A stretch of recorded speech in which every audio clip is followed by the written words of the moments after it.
리걸마인드 연구소입니다. 문재인 대통령이 당선되고 당선 후 취임하고 나서 처음에는 연일 파티 분위기였죠. 그런데 그것이 한 10일 갔나요? 그렇게 길지 않았습니다. 좋은 날이 매우 짧았죠. 대통령이 취임을 하고 나서 벌써 한 5월 17일경부터 대통령을 그렇게 열렬히 지지했던 그 같은 이념적인 같은 그룹에서 문재인 대통령을 소위 길들이기를 하겠다 하는 이야기가 나오기 시작했습니다. 그 이야기를 하기 위해서 먼저 문재인 대통령의 그 대통령 구상, 대통령의 청사진 그 부분을 한번 간략히 정리하고 이어서 그 이야기를 하죠. 문재인 대통령은 한반도 비핵화 평화구상이라는 것을 자신의 그 통치 프로젝트로 만들었습니다. 여기에는 제1단계 이것이 반드시 이루어져야 문재인 그 통치 프로젝트가 가동되는 그러한 아주 근원적인 것입니다.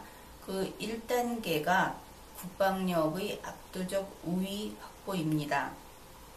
쉽지 않은 것이죠. 그리고 이것이 이루어진 다음에 2단계인 육자회담을 재개하고 육자회담이니까 거기에 당사자인 북핵의 당사자인 북한이 협상 테이블에 나오게 한다는 것입니다. 그래서 우리의 그 우월한 국방력을 바탕으로 북한이 그 핵 폐기를 위한 협상 테이블에 나오게 하고 역시 이러한 압도적으로 우위에 있는 국방력을 바탕으로 북한이 핵을 포기하도록 설득을 해서 제3단계에서는 비핵화 선언을 하도록 하고 그리고 제4단계에서는 남북 경제 공동체를 만들어서 대한민국이 북한의 영역에 들어가서 경제 활동을 함으로써 대한민국의 그 경제적인 잠재 성장률을 1% 정도 향상시키는 그러한 그 결과를 달성하겠다 하는 것이 문재인 대통령의 그 4단계 한반도 비핵화 평화 구상입니다. 물론 이 남북 경제 공동체를 가동하게 되면 북한도 역시 이득을 보겠죠. 그러나 문재인 대통령은 북한의 이득을 같이 이 자신의 프로젝트가 달성하는 성과라고 어느 곳에서도 밝히지 않았습니다. 우리 대한민국이 어느 정도 경제적 이익을 획득할 수 있고 대한민국의 경제적 문제를 얼마나 해결할 수 있는지 하는 이야기만 했기 때문입니다. 이 1단계인 국방력의 압도적 우위라고 하는 것을 문재인 대통령은 상당히 그 상세하고 많은 그 지면을 할애해서 이 부분을 선언했습니다. 그 중에 첫 번째가 북한의 핵 그리고 미사일을 억제하기 위해서 한국형 3축 체제를 조기에 구축하겠다고 했습니다. 그리고 또 장사정포를 막아내기 위한 것도 하겠고 그 다음에 사이버전을 포함해서 각종 그 미래전에 이르기까지 거기에도 대응을 하겠고 또 그동안에 이 킬체인의 문제점인 그 미국 의존성 부분이 있죠. 그 감시를 한다든지 하는 그 사전에 미리 발견해내는 부분, 그 위성 사용이 미국에 많이 의존하고 있기 때문에 이 부분에 있어서 자주적인 그 방위가 가능하도록 하겠다.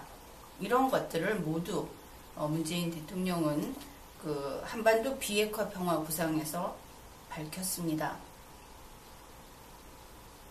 그래서 이 한국형 삼축 체제라는 것이 조기에 구축될 것을 목표로 한다 했는데, 그 조기라고 하는 것은 2020년 내지 2023년으로 잡혀 있습니다. 삼축 체제는 세 개로 나뉘어 있는데, 이것은 잠시 소개를 하죠. 한국형 삼축 체제는 첫째가 한국형 미사일 방어 체계 KAMD이고, 두 번째가 30분 내에 목표물을 타격해서 선제 타격하는 체제, 그래서 킬체인이라고 합니다. 그런데 이때 유의할 것은 선제 타격이라고 해서 우리나라 서울에서 평양을 먼저 공격한 것을 의미하지 않습니다.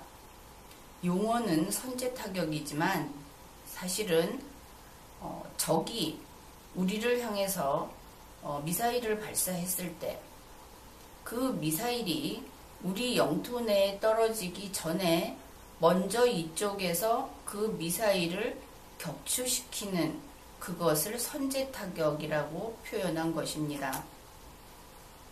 다음으로 세 번째가 대량 응징 보복이라고 해서 KMPR, 이러한 그 세 가지로 크게 그 내용이 구성되는 한국형 삼축 체제, 이것을 문재인 대통령은 북핵과 미사일 억제책으로서 이것을 계속 추진하겠다고 밝혔습니다. 이러한 내용은 물론 문재인 대통령이 이제 처음 시작한 것이 아닙니다. 그 전부터 다른 대통령, 이전 대통령 때부터 계속 추진해 오던 그러한 사업인 것입니다. 그래서 국방력의 압도적 우위라고 하는 이 가장 토대가 되는 문재인 프로젝트가 이것을 달성하면 출발할 수 있고, 그렇지 않으면 문재인 프로젝트라는 것이 아예 성립될 수도 없는 그 1단계, 여기에서 문재인 대통령은 또 다음과 같은 이야기를 했습니다. 북한의 어떠한 군사 도발도 용납하지 않겠다. 그렇게 이야기를 했습니다. 여기에서 군사 도발이라고 하는 것의 개념을 한번 생각해 봅시다. 군사 도발은 군대를 이끌고 다른 나라의 영토에 침범하는 것을 가리키죠.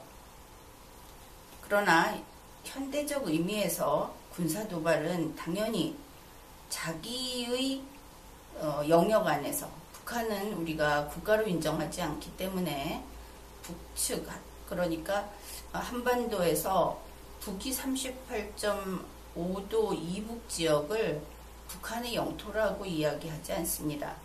그것이 우리 대한민국 헌법의 규정이기도 합니다. 그래서 북한 북한 지역을 불법 점령하고 있는 집단이 그곳에서 미사일을 발사한다든지 핵실험을 한다든지 하는 것은 모두 이러한 군사 도발에 해당됩니다. 그렇다면 문재인 대통령이 북한의 어떠한 군사 도발도 용납하지 않겠다고 했는데, 대통령 취임 이후에 북한이 미사일 발사를 했죠. 이 일로 해서 문재인 대통령은 대단히 난감한 입장이 되었을 것이 분명합니다. 이렇게 북한이 문재인 대통령의 그 선언을 무시하자 문재인 대통령은 이때 국방부로 가서 그 한국형 삼축 체제를 조기에 구축하라고 강조했다고 보도가 되었죠. 그래서 그 이전에는 문재인 대통령으로부터 별로 들어본 적이 없었을 대량 응징 보복이라고 하는 KMPR이 한국형 삼축 체제로서 우리의 그 방위 전략에 포함되게 되었습니다. 그런데 이 문재인 대통령의 그 프로젝트를 무시하는 그 집단은 북한만이 아니었습니다.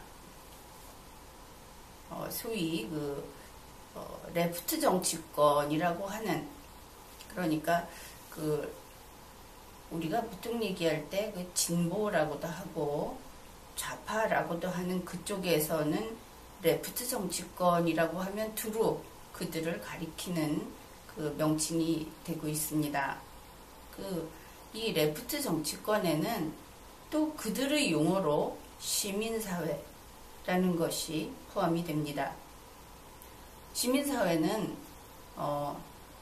여러 그 비영리 단체라든지 혹은 그 학술단체 같은 것도 포함이 되고 순수하게 정치 활동을 하는 단체들도 포함이 되죠. 그래서 이들을 통칭하여 이제부터 그냥 레프트 정치권이라고 하겠습니다.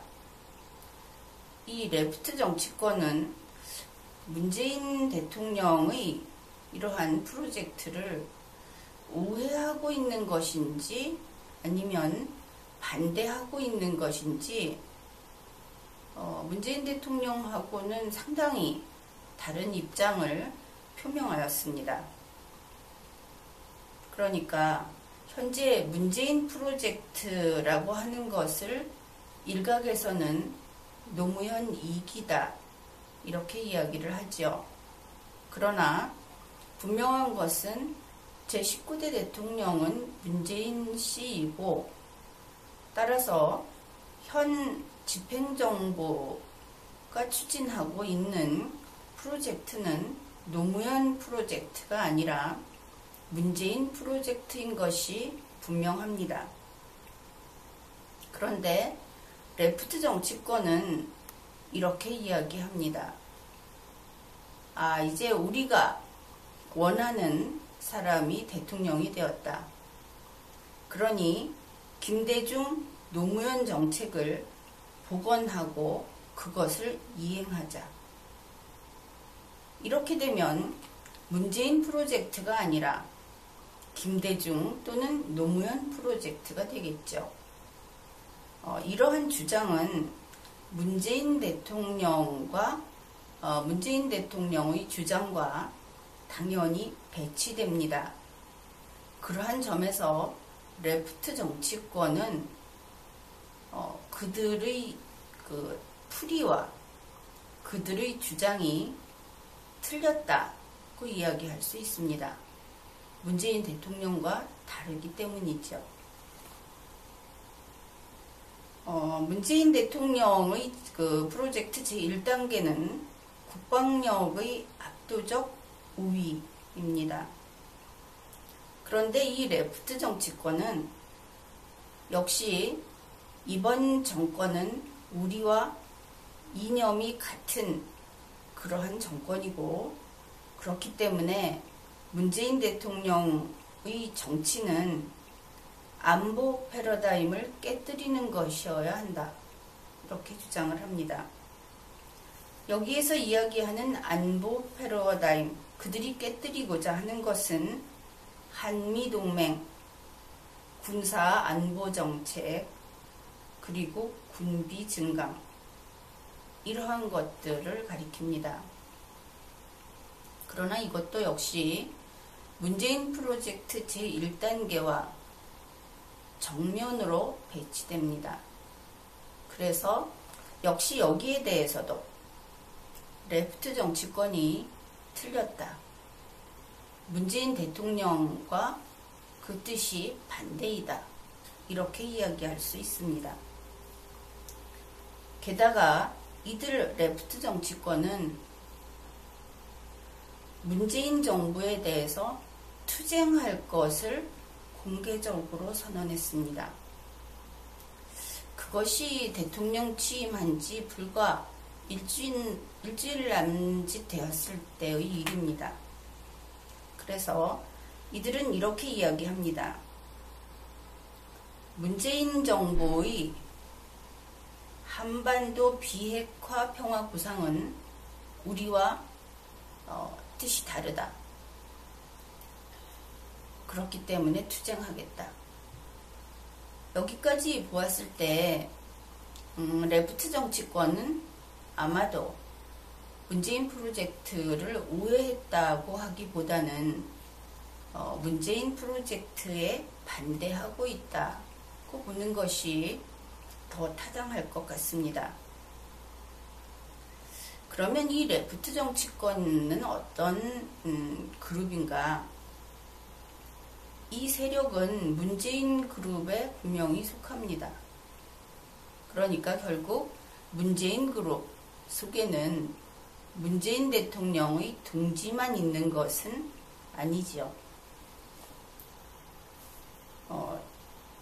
그래서 이들이 문재인 정부와 투쟁하겠다고 선언을 했으니까 그 범위 안에서는 동지가 아니라 적이라고 할 것입니다. 그런데 이 레프트 정치권은 문재인 대통령을 위하여가 아니라 레프트 정치권을 위하여 이러한 투쟁을 하겠다고 하는 것입니다. 레프트 정치권은 문재인 프로젝트에 개입해서 문재인 프로젝트를 김대중 또는 노무현 일기의 사업으로 바꾸는 일을 하려고 합니다. 중간에 뒤집는 것이죠. 그들의 논거는 이렇습니다. 14선언 제3항에서 보듯이 14선언 제3항은 다음과 같습니다. 남과 북은 군사적 적대관계를 중식시키고 한반도에서 긴장 완화와 평화를 보장하기 위해 긴밀히 협력하기로 하였다. 그런 면에서 문재인 프로젝트 1단계가 여기에 위반된다는 것이죠. 그러면서 노무현 일기 사업으로 바꿔야 된다고 주장을 합니다. 그렇다면 이들이 과거 노무현 대통령 재임기에는 노무현 대통령을 위하여 지지하고 충성했던 그룹인가? 그것은 그렇지 않습니다. 이 레프트 정치권은 노무현 대통령 재임기에도 노무현을 위하여가 아니라 레프트 정치권을 위하여 노무현과 싸웠습니다. 그래서 이들이 노무현 대통령이 실패하는데 기여한 그룹인 것입니다. 레프트 정치권과 문재인 대통령이 의사소통이 안 되는 예는 또 있습니다. 그 대표적인 것이 전시작전통제권입니다. 문재인 대통령은 이렇게 이야기하였습니다. 전시작전통제권을 조기에 되돌려 받겠습니다. 그러니 최근에 언론에 나오고 있듯이 전시작전 통제권을 곧이라도 돌려받을 것이다. 이런 이야기들이 들려오고 있습니다. 그러나 과연 그런 것일까? 그것은 단지 레프트 정치권에서만 기대하고 있는 희망사항이 아닌가 하는 점을 다루어 보겠습니다. 이와 관련해서 먼저 트럼프의 이야기를 소개하죠. 미국 대통령 트럼프는 안보 무임승차는 안 된다. 우리가 지켜주는 나라들은 반드시 방위 비용을 지불해야 한다.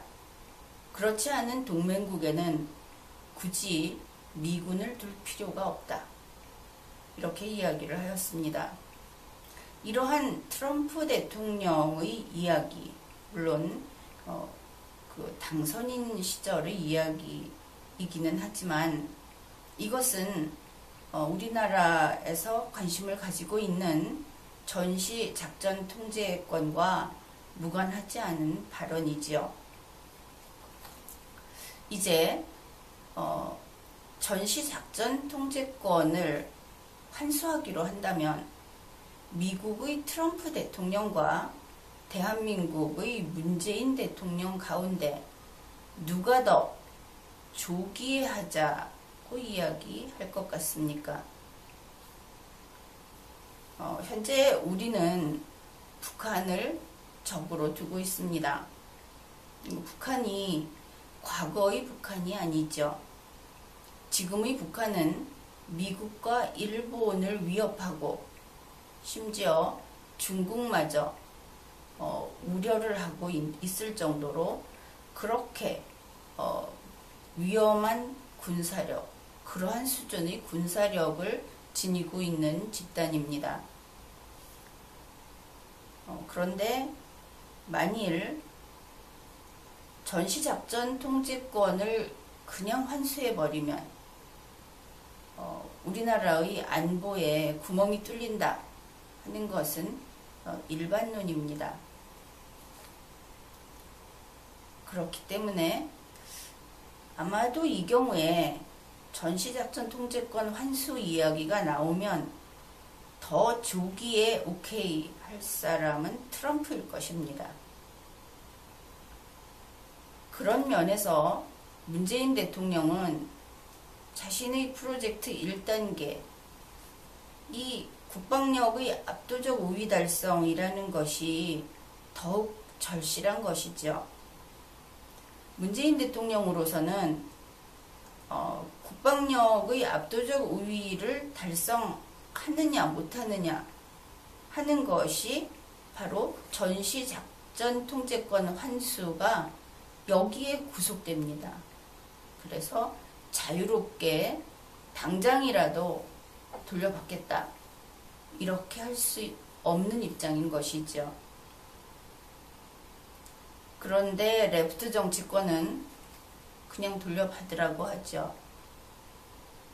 미국을 싫어하기도 하고 또 여러 가지 이념적인 겉으로 보기에 성과, 자신들이 성취를 보여주고 싶은 것이라고 하겠습니다. 그러나 문재인 대통령은 방금 이야기하였듯이 그렇게 서두를 수 없는 입장이 있죠. 그래서 무엇보다도 먼저 자신의 프로젝트 1단계를 달성하려고 전력을 다할 것입니다. 그렇지만 현실 정치를 어떻게 알겠습니까? 만일 이러한 프로젝트 1단계가 달성되기 전에, 그러니까 우리의 국방력이 북한에 비해서 압도적인 우위를 지니고 있다고 하는 확인이 되기 전에 전시작전 통제권이 환수된다면, 그렇다면 문재인 프로젝트는 좌초되었다고 해도 지나친 말이 아닐 것입니다. 물론 레프트 정치권은 이 경우에 대통령 문재인과의 힘겨루기에서 승리했다고 평가되겠죠. 이런 면에서 여러 가지로 볼 때 그 문재인 프로젝트의 1단계, 압도적인 국방력 확보, 국방력의 우위, 이것이 다른 방송에서 이야기했던 그 노무현 프로젝트, 엔진이 타버려서 죽은 그 노무현 프로젝트를 다시 살려내서 문재인식의 프로젝트에 쓸 수 있는 새 엔진이라고 하는 것은 틀림없습니다. 문재인 대통령이 자신의 프로젝트를 설정하면서 이 국방력의 압도적 우위라는 것을 제1단계, 바탕에다 놓고 시작했다는 거. 이 점만큼은 높이 평가하고 싶습니다. 왜냐하면 그 노무현 프로젝트, 죽은 노무현 프로젝트를 다시 살려내서 문재인 프로젝트로 만드는 이러한 작업이 사실은 성공할 수 있을 것인가? 매우 회의적이죠. 그런데 바로 이 새 엔진으로 인해서 그 성공 가능성이 제로는 아니다. 이렇게 평가를 받게 된 것입니다. 예를 들어 이런 것이 있죠. 2017년 4월 월스트리트 저널의 그 기사를 데일리즈가 소개한 내용입니다. 김대중 노무현 정부의 햇볕 정책과 달리 문재인 정부의 달빛 정책은 더 현실적인 성격을 띠게 될 것이다. 현실적이다 하는 이야기를 여러 가지로 풀이할 수 있겠지만 일단은 가능하다. 그렇겠죠. 현실적이어야 가능한 것입니다. 성공할 수도 있다. 이렇게 봐주는 것은 다름 아닌 남들이 이제는 그냥 문재인 대통령을 영어권에서 레프트 리더라고 부르죠. 좌파 리더, 좌파 정권. 그쪽에서 원칙론인 안보를 앞에 두고 그 다음에 경제 교류를 뒤에 두는 이러한 원칙론을 택했다는 점에서 한 가지 우수하고, 그 다음으로 안보를 앞에 두는데 국방력의 압도적 우위 달성이라고 하는 강력한 안보, 그것을 앞에 두었다는 점에서 월스트리트 저널도 현실적이다 이렇게 평가한 것이 아닌가 그렇게 생각을 합니다. 그렇지만 이제 취임하고 나서 한 달도 되지 않았는데 결국은 문재인 대통령과 함께 일하고 문재인 대통령을 둘러싸고 있고 문재인 대통령을 지지하고 있는 이러한 레프트 정치권이 문재인 대통령을 향해서 그야말로 레프트가 되도록 길들이겠다. 그리고 이 문재인 대통령 프로젝트의 핵심인 새 엔진 부분을 바로 부셔버리겠다. 이렇게 도전장을 내놓았습니다. 여기에서 문재인 대통령이 과연 이러한 이름은 동지이나 자신의 통치 기간에 실제로는 적인 이러한 정치적 세력과 대결해서 승리할 것인지 지금으로서는 알 수 없죠. 그러나 이러한 상황에서 우리가 그동안 누차 목격했듯이 문재인 대통령이 좀 비논리적인 사고를 하는 그러한 소유자입니다. 그런 부분에서 불안감을 감추기 어렵죠. 문재인 대통령은 항상 자신의 생각을 말로 표현하지 않고 자신의 어떤 그 소신을 밀어붙이지 못합니다. 그것이 밖으로 표현될 때 다른 것으로 바뀌어 나오곤 하죠. 이것을 그저 문재인 대통령의 비논리적 사고라고 이렇게 이야기를 한다면 이 모든 것을 감안해 볼 때 문재인 대통령의 프로젝트는 현 시점에서는 비관적입니다. 희망이 없다고 하겠죠. 이번 회에는 여기까지 하겠습니다.